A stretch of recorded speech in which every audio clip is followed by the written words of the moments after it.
سومن زمین پر بیٹھی روتی رہی۔ اس کی آنکھوں سے آنسو رکنے کا نام نہیں لے رہے تھے۔ اس کے ذہن میں صرف ایک ہی بات گھوم رہی تھی کہ جس انسان کا وہ اتنے عرصے سے انتظار کر رہی تھی، جس شوہر پر اس نے اپنی پوری زندگی بھروسہ کیا تھا، وہ اب اس دنیا میں نہیں رہا۔ اس کی بیٹی معصومیت سے اپنی ماں کو دیکھتی رہی۔ وہ ابھی چھوٹی تھی، وہ سمجھ نہیں پا رہی تھی کہ اس کی ماں کیوں رو رہی ہے۔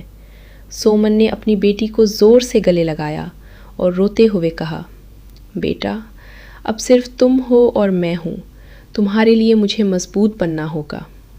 اس دن کے بعد سومن کی زندگی بالکل بدل گئی۔ جس عورت نے کبھی اپنے گھر سے باہر جا کر کام نہیں کیا تھا، اب وہ اپنی بیٹی کے لیے ہر مشکل کا سامنا کرنے لگی۔ اس نے لوگوں کے گھروں میں کام کرنا شروع کر دیا۔ صبح سے شام تک وہ دوسروں کے گھر صاف کرتی، کھانا بناتی اور ہر وہ کام کرتی جس سے اس کی بیٹی کی پڑھائی اور زندگی بہتر ہو سکے۔ کبھی کبھی جب وہ بہت تھک جاتی تو رات کو چپ کر روتی تھی، لیکن جب اس کی بیٹی اسے مسکرا کر دیکھتی تو اس کا سارا درد کم ہو جاتا۔ وہ اکثر کہتی، میری بیٹی میری کمزوری نہیں، میری طاقت ہے۔ وقت گزرتا گیا۔ سومن نے اپنی بیٹی کو بہت محنت سے پڑھایا۔ اس کی کوشش تھی کہ اس کی بیٹی کبھی وہ درد نہ دیکھے جو اس نے دیکھا تھا۔ اس چھوٹی سی بیٹی کا نام تھا ماہ نور۔ ماہ نور اپنی ماں کی محنت کو بچپن سے سمجھتی تھی۔ وہ بہت سمجھدار، نرم دل اور معصوم مزاج کی لڑکی بن گئی۔ دوسری طرف ہاجون کی زندگی بھی ویسی نہیں تھی جیسی اس نے سوچی تھی۔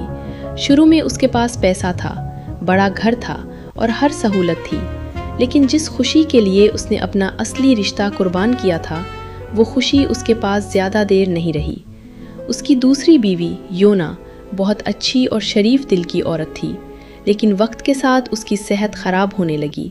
ڈاکٹروں نے بتایا کہ یونا کو ایک ایسی بیماری ہے جس کا علاج بہت مشکل ہے۔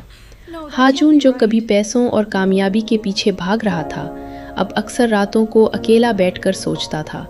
اسے اپنی پہلی بیوی سومن اور اپنی بیٹی یاد آتی تھی۔ اس کا ضمیر اسے ہر روز سوال کرتا تھا، ہاجون، تم نے کس چیز کے لیے اپنی محبت کھو دی؟ ادھر ہاجون کی بیٹی مہوش جو اس کے ساتھ رہ رہی تھی، بڑی ہوتی گئی۔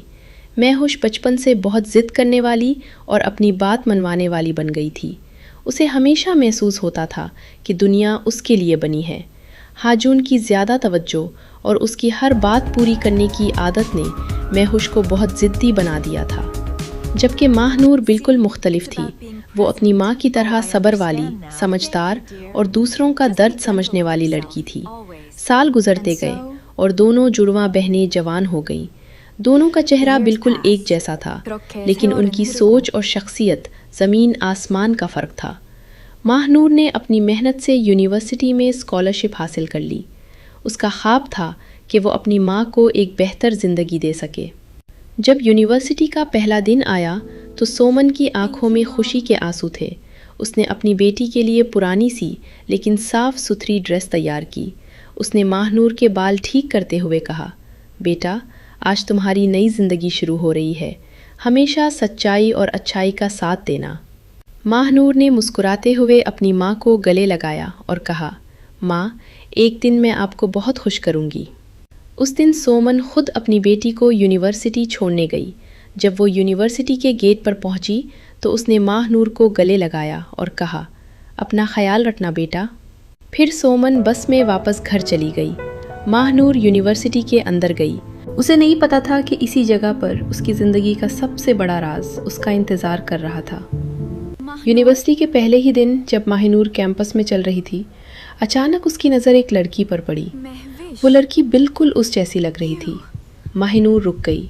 دونوں نے ایک دوسرے کو دیکھا۔ دونوں کے دل میں ایک عجیب سی کشش محسوس ہوئی، جیسے ان کے اندر کوئی انجانی سی پہچان جاگ رہی ہو۔ وہ لڑکی مہوش تھی۔ دونوں کو سمجھ نہیں آ رہا تھا کہ وہ ایک دوسرے کو دیکھ کر اتنا عجیب کیوں محسوس کر رہی ہیں۔ مہوش نے حیرانی سے کہا، یہ کیسے ممکن ہے؟ تم بالکل میری طرح لگتی ہو۔